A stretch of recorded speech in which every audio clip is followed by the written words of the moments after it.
ಎಲ್ಲರಿಗೂ ನಮಸ್ಕಾರ. ಇವತ್ತಿನ ತರಗತಿಗೆ ಸ್ವಾಗತ. ನಾವು ಕ್ರಿಯಾಪದವನ್ನು ಕಲಿತಾ ಇದ್ದೀವಿ.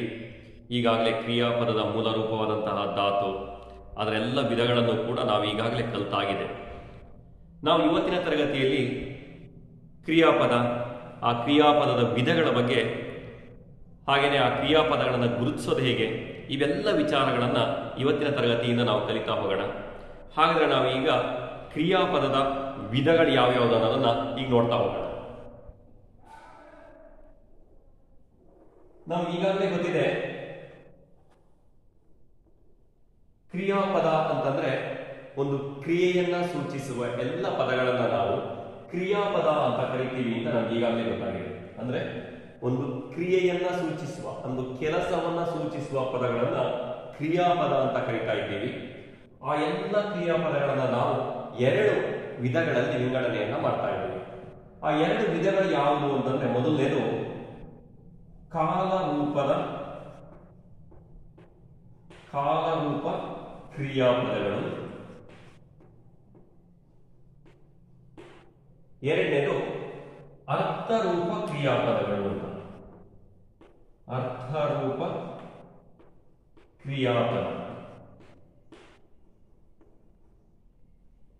ಕ್ರಿಯಾಪದವನ್ನು ನಾವು ಎರಡು ವಿಧವಾಗಿ ವಿಂಗಡಿಸ್ತಾ ಹೋಗ್ತೀವಿ. ಮೊದಲನೇದು ಕಾಲರೂಪ ಕ್ರಿಯಾಪದ, ಎರಡನೇದು ಅರ್ಥರೂಪ ಕ್ರಿಯಾಪದ ಅಂತ ಹೇಳಿ ಎರಡು ವಿಧಗಳಾಗಿ ವಿಂಗಡಿಸ್ತಾ ಹೋಗ್ತೀವಿ. ಹಾಗೆ ಈ ಕಾಲರೂಪ ಕ್ರಿಯಾಪದ ಏನಿದೆ, ಈ ಕಾಲರೂಪ ಕ್ರಿಯಾಪದವನ್ನು ನಾವು ಮತ್ತೆ ಮೂರು ವಿಧಗಳಲ್ಲಿ ನೋಡ್ತಾ ಹೋಗ್ತೀವಿ. ಕಾಲರೂಪ ಕ್ರಿಯಾಪದದಲ್ಲಿ ಮೊದಲನೇದು ಭೂತಕಾಲದ ಕ್ರಿಯಾಪದ, ಎರಡನೇದು ವರ್ತಮಾನ ಕಾಲದ ಕ್ರಿಯಾಪದ, ಮೂರನೇದು ಭವಿಷ್ಯತ್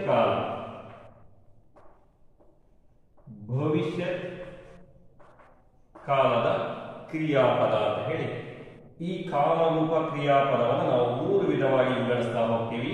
ಭೂತಕಾಲದ ಕ್ರಿಯಾಪದ, ವರ್ತಮಾನ ಕಾಲದ ಕ್ರಿಯಾಪದ, ಹಾಗೆಯೇ ಭವಿಷ್ಯತ್ ಕಾಲದ ಕ್ರಿಯಾಪದ ಅಂತ ಹೇಳಿ ಮೂರು ವಿಧವಾಗಿ ವಿಂಗಡಿಸ್ತಾ ಹೋಗ್ತೀವಿ.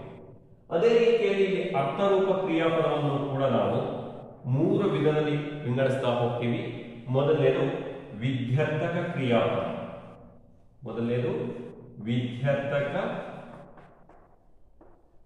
ಕ್ರಿಯಾಪದ, ಎರಡನೇದು ಸಂಭಾವನಾರ್ಥಕ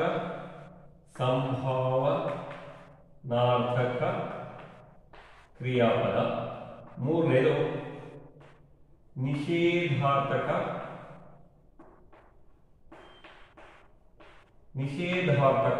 ಕ್ರಿಯಾಪದ ಅಂತ ಹೇಳಿ ಅರ್ಥರೂಪ ಕ್ರಿಯಾಪದವನ್ನು ಕೂಡ ನಾವು ಮೂರು ವಿಧಗಳಾಗಿ ವಿಂಗಡಿಸ್ತಾ ಇದ್ದೀವಿ. ಬಹಳ ಸರಳವಾಗಿದೆ. ಕ್ರಿಯೆಯನ್ನು ಸೂಚಿಸುವ ಪದಗಳನ್ನ ಕ್ರಿಯಾಪದ ಅಂತ ಕರಿತೀವಿ. ಆ ಎಲ್ಲ ಕ್ರಿಯಾಪದಗಳನ್ನ ಎರಡು ವಿಧಗಳಾಗಿ ವಿಂಗಡಿಸ್ತಾ ಇದ್ದೀವಿ. ಮೊದಲನೇದು ಕಾಲರೂಪದ ಕ್ರಿಯಾಪದ, ಎರಡನೇದು ಅರ್ಥರೂಪ ಕ್ರಿಯಾಪದ ಅಂತ. ಈ ಕಾಲರೂಪ ಕ್ರಿಯಾಪದವನ್ನ ಮತ್ತೆ ಮೂರು ವಿಧಗಳಾಗಿ ವಿಂಗಡಿಸ್ತಾ ಇದ್ದೀವಿ.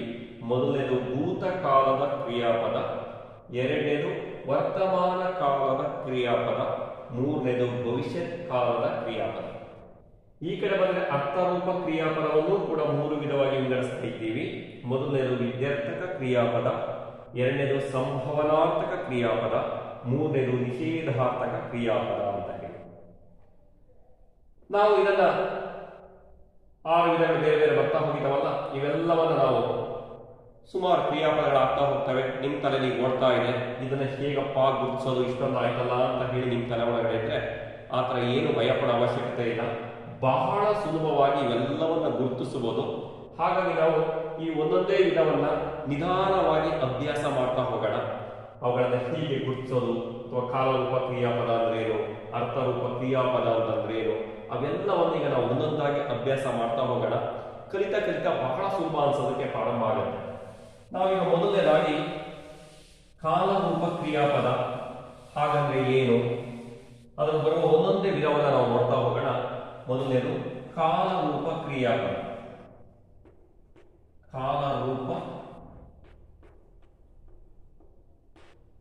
ಕ್ರಿಯಾಪದ ನೋಡಿ ಇಲ್ಲಿ ಹೆಸರೇ ಹೇಳ್ತಾ ಇದೆ ಕಾಲ ರೂಪ ಕ್ರಿಯಾಪದ ಅಂತ ಹೇಳಿ. ಅಂದ್ರೆ ಒಂದು ಕ್ರಿಯೆ ನಡೀತಾ ಇದೆ, ಆ ಕ್ರಿಯೆಯು ಈಗಾಗಲೇ ಮುಗಿದು ಹೋಗಿದೆಯೋ ಅಥವಾ ಆ ಕ್ರಿಯೆ ಈಗ ನಡೀತಾ ಇದೆಯೋ ಅಥವಾ ಮುಂದೆ ನಡೆಯುತ್ತೋ ಅನ್ನೋದನ್ನು ಸೂಚಿಸುವಂತಹ ಕ್ರಿಯಾಪದಗಳನ್ನೇ ನಾವು ಕಾಲ ರೂಪದ ಕ್ರಿಯಾಪದ ಅಂತ ಕರಿತಾ ಇದ್ದೀವಿ. ಯಾವುದೋ ಒಂದು ಕೆಲಸ ನಡೆಯುತ್ತೆ, ಆ ಕೆಲಸ ಈಗಾಗಲೇ ನಡೆದಾಗ ಹೋಗಿದೆಯೋ ಅಥವಾ ಈಗ ಆಗ್ತಾ ಇದೆಯೋ ಅಥವಾ ಮುಂದೆ ಆಗುತ್ತೋ ಅನ್ನೋದನ್ನು ಸೂಚಿಸೋದನ್ನೇ ನಾವು ಕಾಲ ರೂಪದ ಕ್ರಿಯಾಪದ ಅಂತ ಕರಿತೀವಿ. ಹಾಗಾಗಿ ಕಾಲರೂಪ ಕ್ರಿಯಾಪದ ಅಂತ ಹೇಳಿದಾಗ ಅದರಲ್ಲಿ ಕೆಲವು ಪರಿಕಲ್ಪನೆಗಳು ಬರ್ತಾ ಹೋಗ್ತವೆ.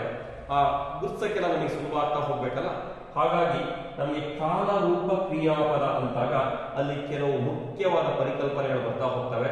ಅಲ್ಲಿ ಏನೇನು ಸೇರ್ಕೊಳ್ತವೆ ಅನ್ನೋದನ್ನು ನೋಡಿದ್ರೆ ನಮಗೆ ಬಹಳ ಸುಲಭ ಆಗ್ತಾ ಹೋಗುತ್ತೆ. ನೋಡಿ, ನಮಗೆ ಕಾಲರೂಪ ಕ್ರಿಯಾಪದ ಆಗಬೇಕು ಅಂದ್ರೆ ಮೊದಲು ಧಾತು ಇರಬೇಕು. ಧಾತು ಅಥವಾ ಕ್ರಿಯಾ ಪ್ರಕೃತಿ ಅಂತ ಕರಿತಿದ್ದೀವಿ. ಕ್ರಿಯಾಪದದ ಮೂಲ ರೂಪ ಧಾತು ಇರಬೇಕು. ಆ ಧಾತುವಿಗೆ ನಂತರ ಕಾಲ ಸೂಚಕ ಪ್ರತಿ ಸೇರ್ಕೊಳ್ತಾ ಹೋಗ್ತವೆ. ಕಾಲ ಸೂಚಕ ಪ್ರತ್ಯಯಗಳು ಸೇರ್ತಾ ಹೋಗ್ತವೆ. ನಂತರ ಬಹಳ ಮುಖ್ಯವಾಗಿದ್ದು ಯಾವುದಂದ್ರೆ ಆಖ್ಯಾತ ಪ್ರತ್ಯಯಗಳು ಸೇರ್ತಾ ಹೋಗ್ತವೆ. ಆಖ್ಯಾತ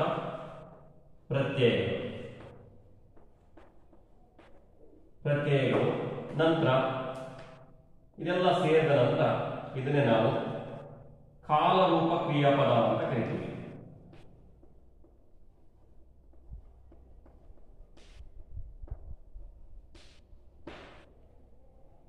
ನೋಡಿ, ಒಂದು ಕಾಲರೂಪದ ಕ್ರಿಯಾಪದ ಆಗಬೇಕು ಅಂದ್ರೆ ಅಲ್ಲಿ ಮೊದಲನೇದಾಗಿ ಇರಬೇಕು ಅಂದ್ರೆ ಧಾತು ಇರಬೇಕು, ನಂತರ ಕಾಲ ಸೂಚಕ ಪ್ರತ್ಯಯ ಇರಬೇಕು, ನಂತರ ಆಖ್ಯಾತ ಪ್ರತ್ಯಯ ಇರಬೇಕು.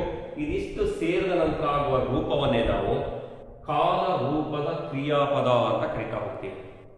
ಈಗ ಈ ಒಂದೊಂದೇ ಪರಿಕಲ್ಪನೆಯನ್ನು ನೋಡ್ಕೊಂಡು ಹೋಗೋದಾದ್ರೆ ನಿಮಗೆ ಧಾತು ಈಗಾಗಲೇ ಗೊತ್ತಾಗ್ಬಿಟ್ಟಿದೆ. ಧಾತು ಈಗಾಗಲೇ ಸುಮಾರು 4-5 ತರಗತಿಯಲ್ಲಿ ನಾವು ಕಲಿತಿರೋದ್ರಿಂದ ಧಾತು ಅಂದ್ರೆ ನಮಗೆ ಗೊತ್ತಾಗ್ಬಿಟ್ಟಿದೆ.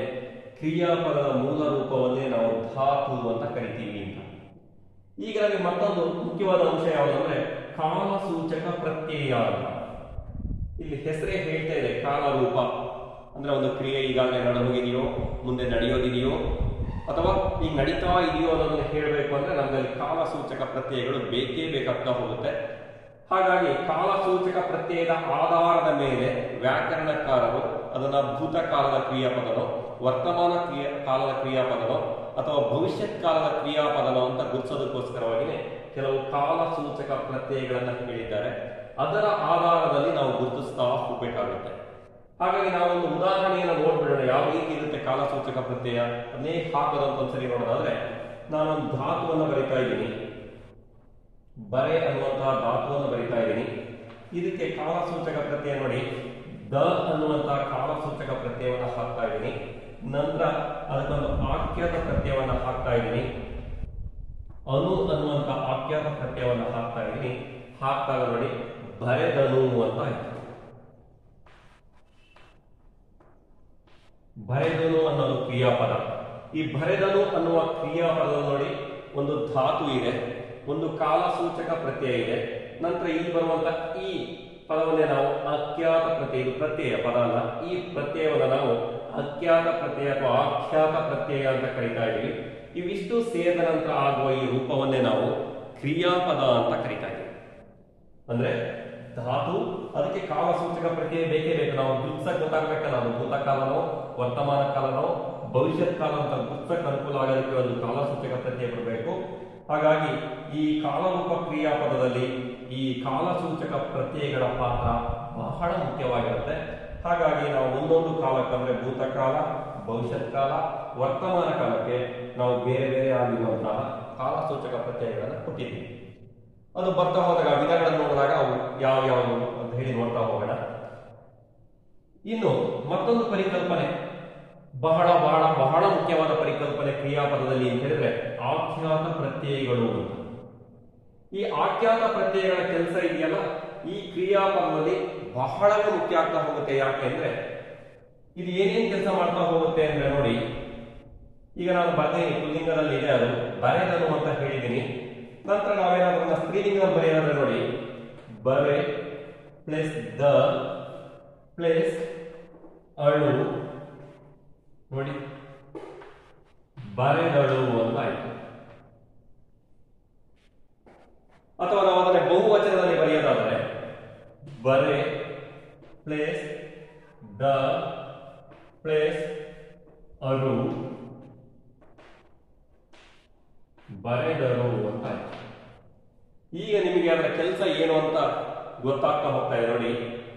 ಈ ಆಖ್ಯಾತ ಪ್ರತ್ಯಯ ಯಾಕೆ ಬಹಳ ಮುಖ್ಯವಾದ ಪಾತ್ರವನ್ನು ವಹಿಸುತ್ತೆ ಅಂತ ಹೇಳಿದ್ರೆ, ಇಲ್ಲಿ ಬರುವಂತಹ ಕರ್ತೃ ಅವ್ರು ಮಾಡಿದ ಕೆಲಸವನ್ನು ಸೂಚಿಸುವ ಪದವನ್ನೇ ನಾವು ಕ್ರಿಯಾಪದ ಅಂತ ಕರಿತಾ ಇದ್ದೀವಿ. ಹಾಗಾಗಿ ಇಲ್ಲಿ ಕರ್ತೃ ಪುಲ್ಲಿಂಗ ಆಗಿರ್ಬೋದು, ಅಥವಾ ಇಲ್ಲಿ ಸ್ತ್ರೀಲಿಂಗ ಆಗ್ತಾ ಹೋಗಿರ್ಬೋದು, ಅಥವಾ ಇಲ್ಲಿ ಬಹುವಚನ ಆಗ್ತಾ ಹೋಗ್ಬೋದು, ಅಥವಾ ಇಲ್ಲಿ ನಪುಂಸಕ ಲಿಂಗ ಬರ್ತಾ ಹೋಗ್ಬೋದು, ಅಥವಾ ಇಲ್ಲಿ ಪ್ರಥಮ ಪುರುಷ ಸರ್ವನಾಮ ಆದ್ರೂ ಆಗಿರ್ಬೋದು ಕರ್ತೃ, ಅಥವಾ ಮಧ್ಯಮ ಪುರುಷ ಆಗಿರ್ಬಹುದು, ಅಥವಾ ಉತ್ತಮ ಪುರುಷ ಬೇಕಾದ್ರೂ ಆಗಿರ್ಬೋದು. ಕರ್ತೃ ಯಾರು ಬೇಕಾದ್ರೂ ಆದಾಗ ಅದಕ್ಕೆ ಅನುಗುಣವಾಗಿ ಇಲ್ಲಿ ಬದಲಾವಣೆ ಆಗ್ತಾ ಹೋಗುತ್ತೆ. ಅಂದ್ರೆ ಕರ್ತೃ ಪುಲ್ಲಿಂಗನೋ ಅಥವಾ ಸ್ತ್ರೀಲಿಂಗನೋ ಅಥವಾ ನಪುಂಸಕ ಲಿಂಗನೋ ಅಥವಾ ಬಹುವಚನನೋ ಅಥವಾ ಏಕವಚನನೋ ಅಥವಾ ಕರ್ತೃ ಪ್ರಥಮ ಪುರುಷ ಸರ್ವನಾಮನೋ ಅಥವಾ ಕರ್ತೃ ಉತ್ತಮ ಪುರುಷನೋ ಅಥವಾ ಕರ್ತೃ ಮಧ್ಯಮ ಪುರುಷನೋ ಇದನ್ನ ಸೂಚಿಸುವ ಕೆಲಸವನ್ನ ಮಾಡುತ್ತೆ. ನೋಡಿ ಎಷ್ಟು ಮಹತ್ತರವಾದ ಕೆಲಸವನ್ನ ಮಾಡ್ತಾ ಹೋಗುತ್ತೆ ಅಂತ ಹೇಳಿದ್ರೆ ಆಖ್ಯಾತ ಪ್ರತ್ಯಯ. ಅಂದ್ರೆ ಇಲ್ಲಿ ಬರುವಂತ ಕರ್ತೃ ಪುಲ್ಲಿಂಗನೋ ಸ್ತ್ರೀಲಿಂಗನೋ ನಪುಂಸಕ ಲಿಂಗನೋ ಏಕವಚನನೋ ಬಹುವಚನನೋ ಪ್ರಥಮ ಪುರುಷನೋ ಮಧ್ಯಮ ಪುರುಷನೋ ಉತ್ತಮ ಪುರುಷನೋ ಏನು ಅನ್ನೋದನ್ನ ಸೂಚಿಸುವುದರ ಜೊತೆಗೆ ಅದಕ್ಕನುಗುಣವಾಗಿ ಆಖ್ಯಾತ ಪ್ರತ್ಯಯ ಬದಲಾವಣೆ ಆಗ್ತಾ ಹೋಗುತ್ತೆ. ಅಲು ಅಳು ಅರು ಏ ಈ ರೀತಿ ಬೇರೆ ಬೇರೆ ರೀತಿಯ ಆಖ್ಯಾತ ಪ್ರತ್ಯಯಗಳು ಬರುವ ಮೂಲಕ ಇಲ್ಲಿ ಬರುವಂತಹ ಈ ಕ್ರಿಯಾ ಪದಗಳಿಗೆ ಒಂದು ಸ್ಪಷ್ಟವಾದ ಅರ್ಥವನ್ನ ಕೊಡ್ತಾ ಹೋಗುತ್ತೆ. ಈ ಕ್ರಿಯಾಪದಗಳಿಗೆ ಒಂದು ಪರಿಪೂರ್ಣತೆಯನ್ನ ನೀಡುತ್ತೆ. ಈ ಕ್ರಿಯಾಪದಗಳಿಗೆ ಒಂದು ಪೂರ್ಣತೆಯನ್ನ ಕೊಡ್ತಾ ಹೋಗುತ್ತೆ. ಹಾಗಾಗಿ ನಾಮಪದದಲ್ಲಿ ವಿಭಕ್ತಿ ಪ್ರತ್ಯಯಗಳ ಪಾತ್ರ ಎಷ್ಟು ಮುಖ್ಯವಾಗಿದೆಯೋ ಕ್ರಿಯಾಪದದಲ್ಲಿ ಕಾಲರೂಪ ಆಗಿರ್ಬೋದು ಅಥವಾ ಅರ್ಥರೂಪ ಕ್ರಿಯಾಪದ ಆಗಿರ್ಬೋದು, ಆಖ್ಯಾತ ಪ್ರತ್ಯಯಗಳು ಎರಡಕ್ಕೂ ಕೂಡ ಜೀವವನ್ನ ತುಂಬುವ ಕೆಲಸವನ್ನ ಮಾಡುತ್ತೆ. ಒಟ್ಟಿನಲ್ಲಿ ಕ್ರಿಯಾಪದಕ್ಕೆ ಒಂದು ಜೀವವನ್ನ ತುಂಬುವ ಕೆಲಸವನ್ನ ಮಾಡೋದು ಯಾರು ಅಂತ ಕೇಳಿದ್ರೆ ಆಖ್ಯಾತ ಪ್ರತ್ಯಯ. ಹಾಗೆ ನೋಡಿ, ನಾವು ನಾಮಪದವನ್ನ ಗುರುತಿಸಬೇಕು ಅಂತಂದ್ರೆ ಯಾವೆಲ್ಲ ಪದಗಳಿಗೆ ವಿಭಕ್ತಿ ಪ್ರತ್ಯಯಗಳನ್ನ ಹಾಕ್ತೀವೋ ಅದನ್ನ ನಾಮಪದ ಅಂತ ಹೇಳ್ತೀವಿ. ಹಾಗೆಯೇ ನಾವು ಯಾವೆಲ್ಲ ಪದಗಳಿಗೆ ಆಖ್ಯಾತ ಪ್ರತ್ಯಯಗಳನ್ನ ಹಾಕ್ತೀವೋ ಆ ಎಲ್ಲ ಪದಗಳನ್ನ ನಾವು ಕ್ರಿಯಾಪದಗಳು ಅಂತ ಕರಿತೀವಿ. ಒಂದು ವೇಳೆ ಆಖ್ಯಾತ ಪ್ರತ್ಯಯಗಳನ್ನ ನಾವು ಹಾಕಲಿಲ್ಲ ಅಂತಂದ್ರೆ ಅದು ಕ್ರಿಯಾಪದ ಆಗೋದಿಲ್ಲ. ಅದರಿಂದ ನಮಗೆ ಆಖ್ಯಾತ ಪ್ರತ್ಯಯಗಳ ಬಗ್ಗೆ ಚಂದ ಪರಿಚಯ ಇರಲೇಬೇಕು. ಆಖ್ಯಾತ ಪ್ರತ್ಯಯವನ್ನು ನೆನಪಿಟ್ಕೊಳ್ಳೇಬೇಕು. ಯಾಕೆ ಅಂದ್ರೆ ಈ ಕ್ರಿಯಾಪದದ ಒಂದು ರೀತಿ ಜೀವನಾಧಾರ ಆಖ್ಯಾತ ಪ್ರತ್ಯಯ.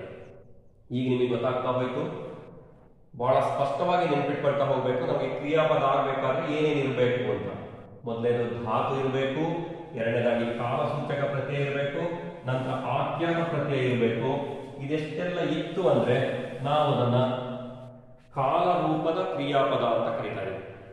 ಧಾತು ಇರಬೇಕು, ಕಾಲಸೂಚಕ ಪ್ರತ್ಯಯ ಇರಬೇಕು, ಆಖ್ಯಾತ ಪ್ರತ್ಯಯ ಇರಬೇಕು. ಇಷ್ಟೆಲ್ಲ ಇದ್ರೆ ಅದನ್ನ ನಾವು ಕಾಲರೂಪದ ಕ್ರಿಯಾಪದ ಅಂತ ಕರೀತಾ ಹೋಗ್ತೀವಿ. ಇಲ್ಲಿ ಕಾಲಸೂಚಕ ಪ್ರತ್ಯಯಗಳು ಬಹಳ ಮುಖ್ಯ ಆಗ್ತಾ ಹೋಗ್ತವೆ, ಆಖ್ಯಾತ ಪ್ರತ್ಯಯಗಳು ಕೂಡ ಮುಖ್ಯ ಆಗ್ತಾ ಹೋಗುತ್ತೆ. ಹಾಗಾಗಿ ಇದಿಷ್ಟು ಪರಿಕಲ್ಪನೆಗಳ ಪರಿಚಯ ನಮಗಿರಬೇಕು. ನಾವು ಇಲ್ಲಿ ಕಾಲಸೂಚಕ ಪ್ರತ್ಯಯ ಬಂದಾಗ ದಾ ಮಾತ್ರ ಬರೆದೀನಿ.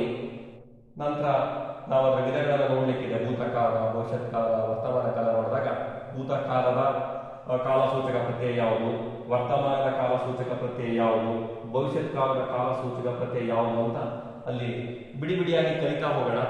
ಯಾಕೆ ಅಂದ್ರೆ ಇದನ್ನ ನೀಟಾಗಿ ನೆನಪಿದ್ರೆ ನಮಗೆ ಆ ಕ್ರಿಯಾಪದವನ್ನು ಗುರುತಿಸಲು ಬಹಳ ಬಹಳ ಸುಲಭ ಆಗ್ತಾ ಹೋಗುತ್ತೆ.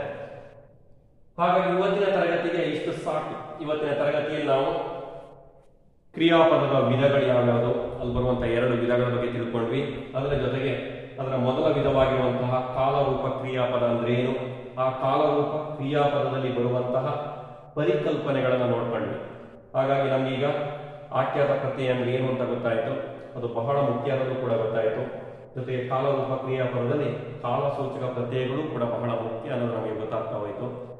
ಹಾಗಾಗಿ ನಾವು ಮುಂದಿನ ತರಗತಿಯಲ್ಲಿ ಆ ಕಾಲರೂಪ ಕ್ರಿಯಾಪದದಲ್ಲಿ ಬರುವಂತಹ ಒಂದೊಂದೇ ವಿಧವನ್ನು ನೀಟಾಗಿ ಅಭ್ಯಾಸ ಮಾಡ್ತಾ ಹೋಗೋಣ. ಆ ಪದಗಳನ್ನು ಗುರುತಿಸೋದು ಹೇಗೆ, ಅದರ ಕಾಲಸೂಚಕ ಪ್ರತ್ಯಯ ಯಾವುದು, ಅದು ಒಂದೊಂದನ್ನೇ ಬಿಡಿ ಬಿಡಿಯಾಗಿ ಕಲಿತಾ ಹೋಗೋಣ. ನಾನು ಮುಂದಿನ ವಿಡಿಯೋದಲ್ಲಿ ಮತ್ತೆ ಸಿಗ್ತೀನಿ. ಎಲ್ಲರಿಗೂ ಧನ್ಯವಾದಗಳು.